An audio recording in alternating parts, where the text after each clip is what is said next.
Muy buenas tardes, queridos hermanos, hermanas, visitas que van a poder ver este video.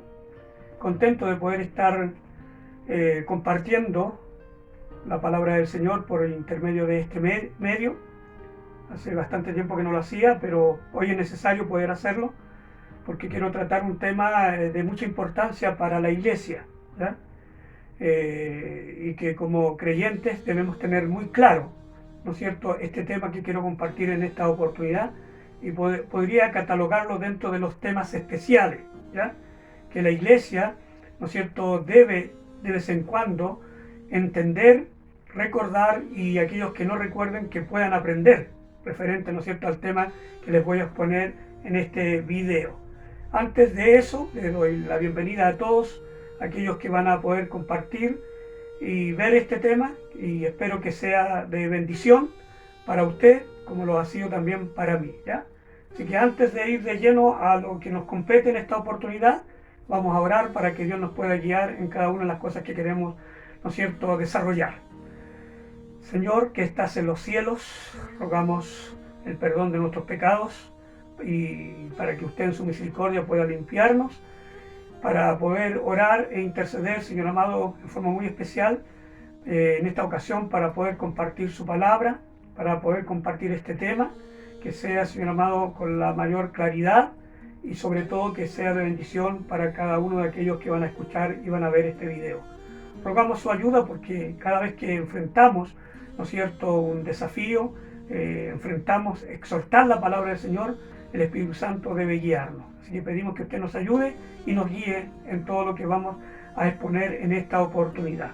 Gracias por todo, se lo ruego y se lo pido en el nombre de Jesús, mi Salvador personal. Amén y amén.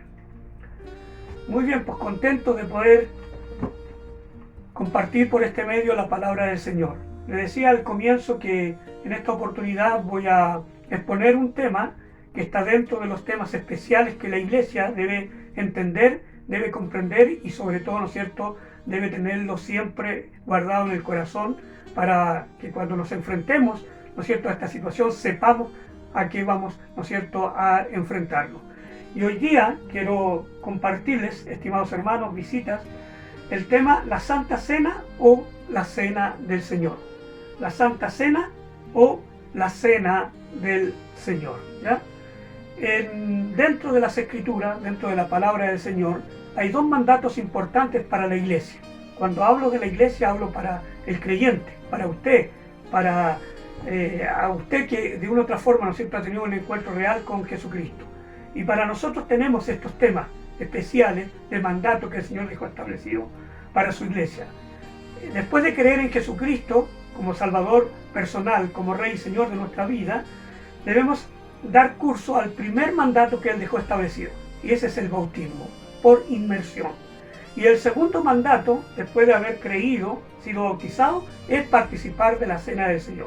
Por eso que hoy día quiero exponer este tema, la Santa Cena o la Cena del Señor. Bueno, dentro de las Escrituras tenemos algunos pasajes donde se expone la Santa Cena.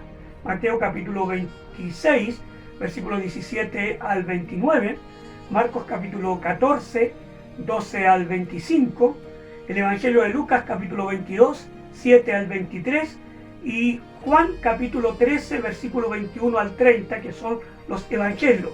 Tengo destacado con otro color ahí, ¿no es cierto?, la cita de Juan, porque si bien es cierto, no se habla propiamente tal de la cena o de la institución de la cena en ese párrafo, pero lo que se desarrolla, lo que se vive, ¿no es cierto?, en forma muy especial con la tradición de Judas hacia la persona de Cristo, se desarrolla dentro de este episodio de la última cena, ¿ya?, en el cenáculo. Por eso lo tengo ahí también incluido en esta cita. Y por último tenemos la carta a los Corintios, primera a los Corintios, capítulo 11, versículo 23 al 26, que generalmente es el párrafo más usado, ¿no es cierto?, cuando exhortamos acerca de la Santa Cena o la Cena del Señor. Quiero exponer 4 cosas importantísimas, ¿no es cierto?, que tienen que ver con la cena. Pueden haber muchas más, ¿ya? Pueden haber otras fuera de las que yo voy a nombrar, pero yo quiero dedicarme solamente a mencionar 4 cosas importantísimas que tienen relación con la cena del Señor. La primera que quiero exponer es sus características, ¿ya? Sus características. Una de las características fundamentales y principales de la cena del Señor es mencionar que es una institución divina, ¿ya? Esto no lo creó un hombre o por capricho, no lo instituyó un apóstol, ¿ya? Porque pensó que era la mejor forma de hacerlo, sino que el propio Señor Jesucristo instituyó la cena del Señor. En el Evangelio de Lucas, capítulo 22, versículo 15, Jesús expone el deseo de participar de esta última cena, ¿no es cierto?, con mucha dedicación con sus apóstoles, con sus discípulos. Y él dice en Lucas 22:15, y les dijo: cuánto he deseado comer con vosotros esta Pascua antes que padezca. Entonces, dentro de las características que podemos mencionar, es una institución divina. ¿Por qué? Porque su fundador, que es nuestro Señor Jesucristo, así lo manifiesta. Cuánto he deseado comer con vosotros esta Pascua antes que padezca. Y también su significado lo afirma. El Evangelio de Mateo, capítulo 26, versículos 26 al 29, menciona lo siguiente: y mientras comían, tomó Jesús el pan, y bendijo y lo partió y dio a sus discípulos y dijo: tomad, comed, esto es mi cuerpo. Y tomando la copa y habiendo dado gracias, les dio diciendo: bebed de ella todos, porque esta es mi sangre del nuevo pacto, que por mucho es derramada para remisión de los pecados. Entonces, cuando hablamos de la característica que es una institución divina, mencionamos que su fundador así lo afirma, Cristo, que es el que obviamente instituyó esta cena. Y el significado de ella obviamente también respalda, ¿no es cierto?, de que es una institución divina. Es la manera de recordar el sacrificio de Jesús que hizo por nosotros hace 2000 años atrás en la cruz del Calvario, y la forma nosotros que nos apropiamos de esta redención, ¿no es cierto?, referente al sacrificio que Él hizo en favor nuestro. Pero también otra de las características, como punto número 2, ¿no es cierto?, decimos que es una institución delicada. O sea, no es algo, ¿no es cierto?, que debemos participar y hacer a la ligera. Es una institución delicada. ¿Por qué razón? Porque se debe discernir en forma personal, como individuos, como creyentes. Debemos examinarnos a nosotros, ¿ya? Se debe tener conciencia del significado divino que tiene, ¿no es cierto?, esta institución delicada. Primera los Corintios 11:29 menciona: porque el que come y bebe indignamente, sin discernir el cuerpo del Señor, juicio come y bebe para sí. No es algo que debemos hacer a la ligera, es algo que debemos procurar hacerlo con mucha delicadeza, con mucho respeto, con una preparación de antemano. Debemos examinarnos, porque si lo hacemos en una forma equivocada, dice la palabra del Señor que comemos juicio, no juicio de perdición, ¿no es cierto?, de la salvación, sino de disciplina por haberlo hecho en la forma que no corresponde. Tiene que ver con examinarnos a nosotros mismos, tiene que ver con nuestra conciencia. Primero los Corintios 11:28 menciona: por tanto, pruébese cada uno a sí mismo y coma así del pan y beba de la copa. Entonces, examinarnos, ¿no es cierto?, a nosotros mismos para ver si realmente estamos en comunión con el Señor, para poder, ¿no es cierto?, enfrentar la cena cuando toca y cuando debemos realizarla.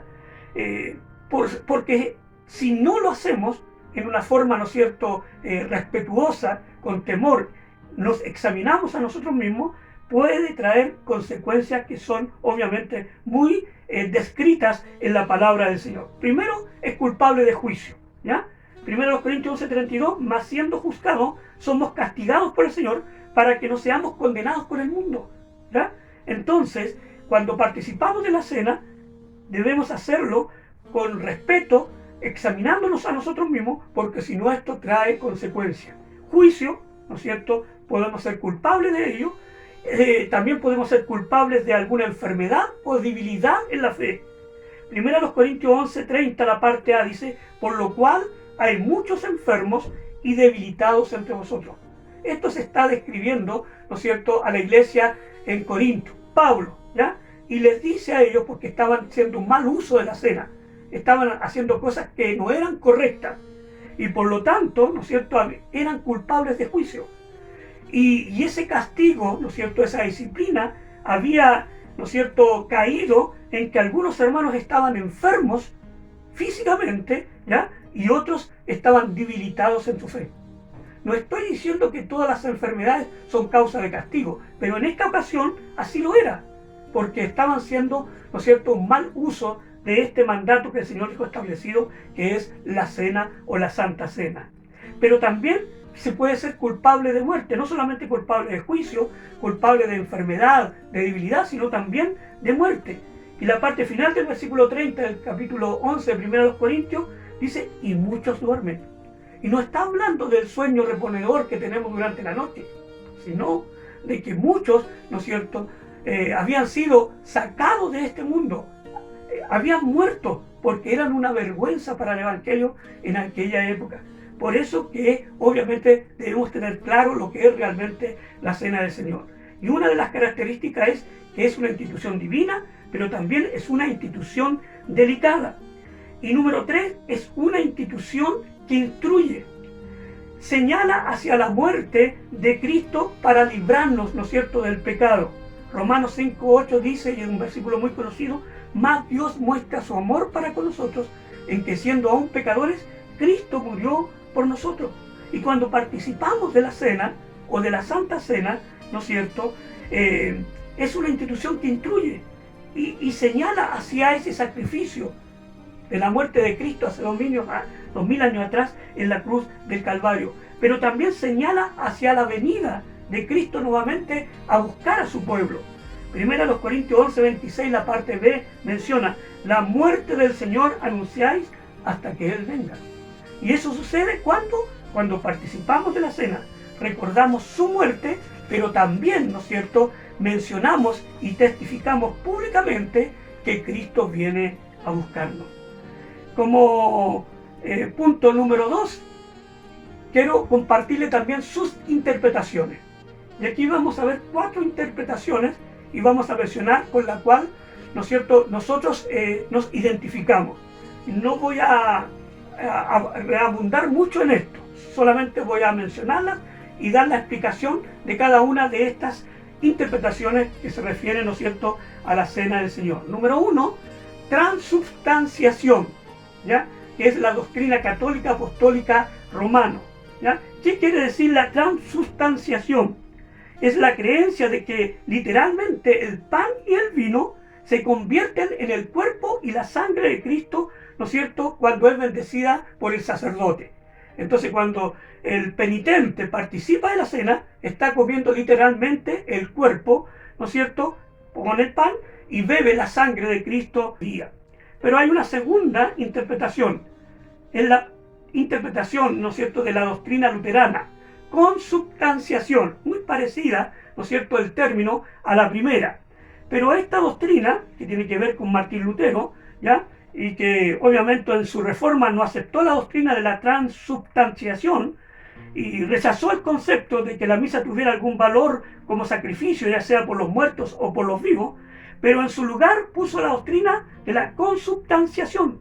Esta doctrina establecida que, aunque el pan y el vino permanecían esencialmente, ¿no es cierto?, sin cambio, misteriosamente el cuerpo y la sangre de Cristo estaban entre comillas, y bajo, ¿no es cierto?, entre comillas, en ellos, en el elemento del pan y del vino. La interpretación de Lutero es una entre la literal y la figurativa, ¿ya?, de las palabras pronunciadas por nuestro Señor. Lutero argumentaba que las palabras debían tomarse literalmente en el sentido de que quien tomaba el pan y el vino comía realmente la carne del Hijo de Dios y bebía su sangre, pero no había transformación en los elementos, o sea, permanecían como pan y como vino. La tercera interpretación es la presencia mística, ¿ya?, que es la doctrina de presbiteriana y calvinista. Calvino está diciendo que en la cena el cuerpo y la sangre de Cristo están realmente presentes, ¿ya?, no solamente su divinidad. Esta presencia real dista mucho de ser algo como la transubstanciación romana. ya que el pan y el vino son dignos de una realidad espiritual, algo místico, ¿ya? Por eso que muchos, ¿no es cierto?, a veces hacen un sacrificio tremendo por participar de la cena, porque creen que al participar de la cena viene, ¿no es cierto?, una bendición espiritual, viene una fuerza sobrenatural sobre ellos. Y esto no tiene nada que ver con lo que es el mandato de la cena del Señor. Pero esto obviamente lo practica la doctrina presbiteriana y calvinista y tiene que ver con la interpretación mística o presencia mística. Y por último, la cuarta interpretación es conmemoración y simbólica. Y esta es la doctrina de las iglesias evangélicas fundamentalistas. ¿Qué dicen, no es cierto, esta doctrina? El pan y el vino son solo símbolos. El pan y el vino son elementos simbólicos y conmemorativos. La cena es un testimonio de cada discípulo de Cristo, miembro de su iglesia, que testifica: soy salvo en Cristo, Él murió por mis pecados, Él vive en mi corazón para seguir extendiendo el reino en esta tierra. Y la cuarta interpretación, que tiene que ver con la conmemoración y simbólica, es la cual nos identificamos nosotros y es la que practicamos nosotros, ¿ya? La que practicamos nosotros. Vamos a al tercer punto que quiero compartir, ¿no es cierto?, en esta oportunidad. El propósito de la cena, su propósito, ¿ya? Uno de los propósitos es que hemos de mirar al pasado, hemos de mirar hacia el pasado. Cuando participamos de la cena, debemos hacerlo con respeto, con temor, con cuidado, y hemos de trasladar nuestra mirada hacia atrás, hacia el pasado. Dice la Escritura en 1 Corintios 11, 26, la parte A: así pues, todas las veces que comieres este pan y bebieres esta copa, la muerte del Señor anunciáis hasta que Él venga, que es la parte que vamos a ver un poquito más adelante. Pero la muerte del Señor anunciáis. O sea, no es una reunión cualquiera, estimado hermano, estimada visita. Es algo realmente extraordinario y que solamente los hijos de Dios, los creyentes verdaderos, ¿no es cierto?, pueden ser partícipes de esta grandeza de lo que es la cena del Señor. Cuando lo hacemos, ¿no es cierto?, debido a su propósito, recordamos lo que sucedió hace 2000 años atrás. Cristo murió por nuestros pecados. Como punto número 2, ¿no es cierto?, tenemos que mirar hacia nuestro interior. No solamente mirar hacia el pasado, sino que tenemos que mirar hacia nuestro interior, que era lo que veíamos al comienzo de esta exhortación.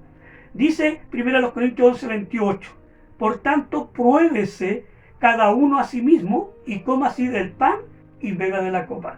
Porque hay una examinación interior.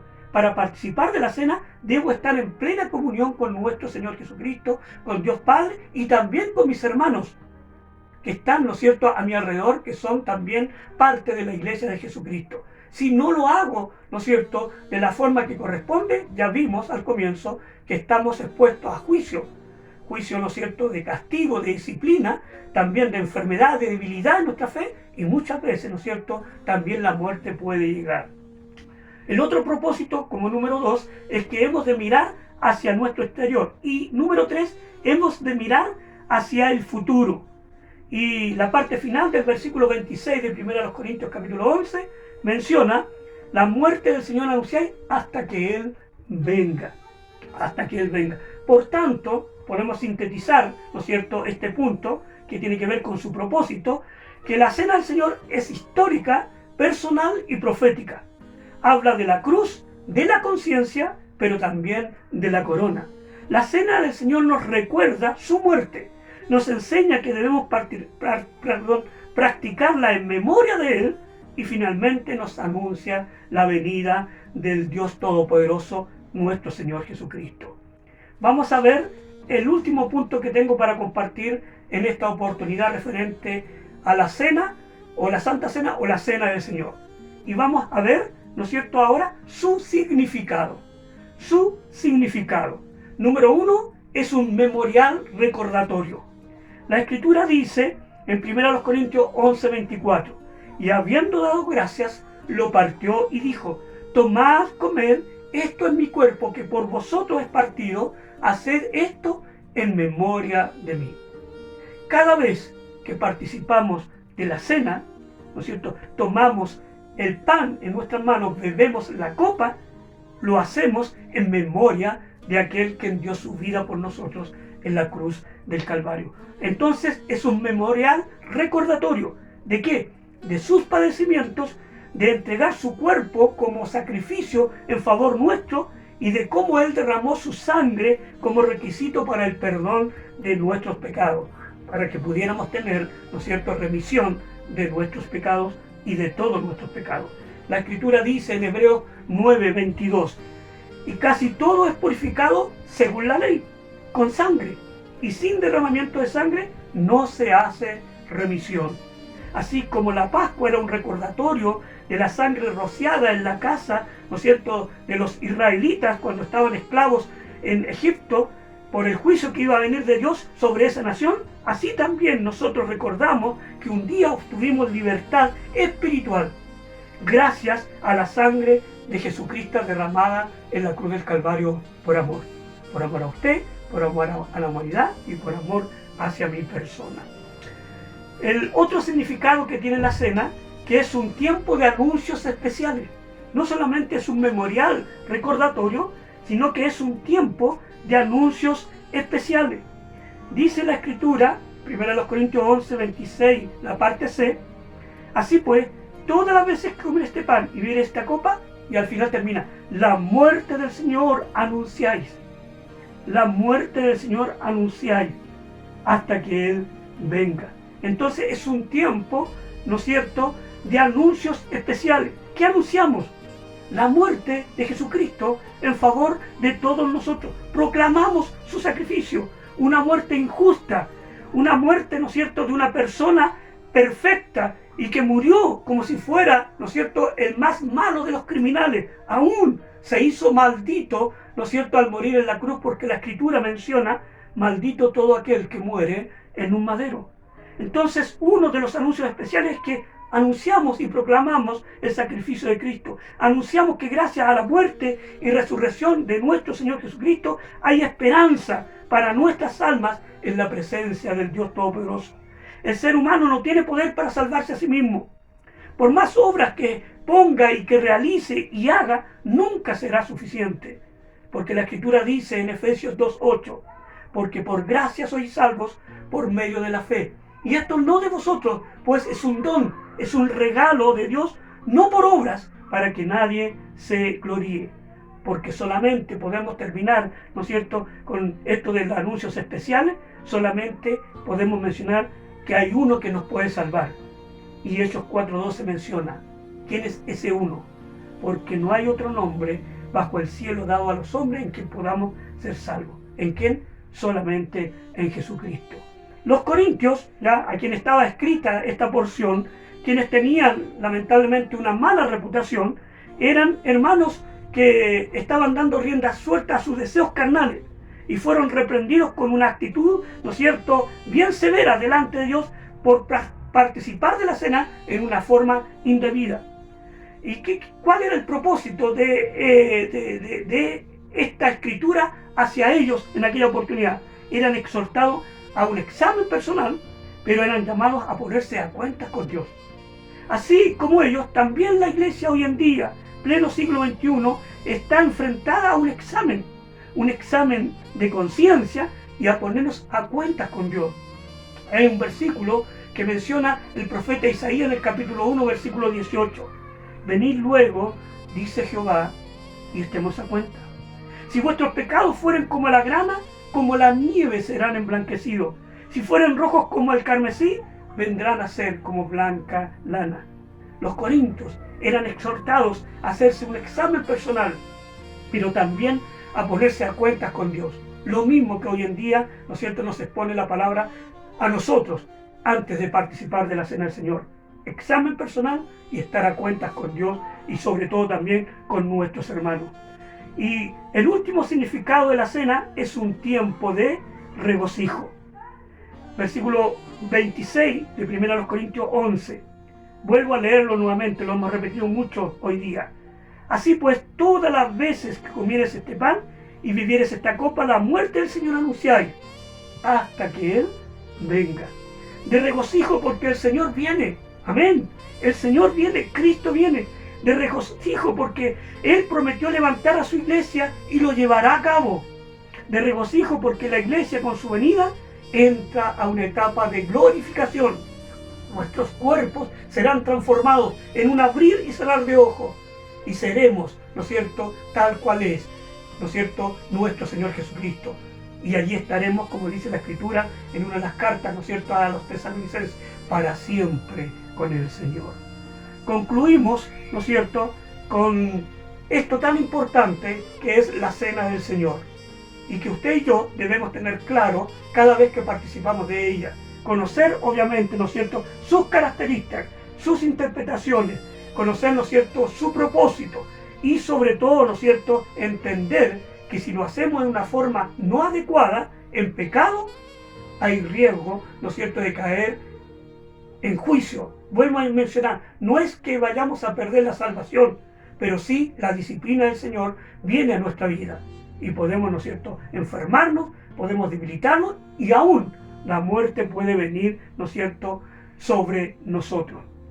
Concluimos y decimos lo siguiente: la iglesia es autónoma y soberana, responsable de llevar a cabo su propio ministerio y tomar sus propias decisiones bajo la dirección de su cabeza, que es nuestro Señor Jesucristo. Y de acuerdo a eso, voy a hablar de nuestra iglesia, no voy a hablar de otra iglesia, de nuestra iglesia, como somos una iglesia autónoma y soberana, ¿no es cierto?, nosotros tenemos decidido, y ya está en acta, esto que les voy a comentar, que nuestra cena, ¿no es cierto?, del Señor, la realizamos una vez al mes, el primer domingo de cada mes, que lamentablemente por lo que hoy día estamos viviendo, ¿no es cierto?, debido a la pandemia, no lo hemos podido hacer ya más de 4 meses. También, ¿no es cierto?, hemos acordado que deben participar los creyentes bautizados y en plena comunión con Dios. La cena la hacemos una vez al mes, cada primer domingo del mes. Deben participar los creyentes bautizados y en plena comunión con Dios. Usamos vino preparado, ¿no es cierto?, previa preparación, y también pan sin levadura y sal. Eso es lo que nosotros, ¿no es cierto?, usamos como elementos para participar de la cena.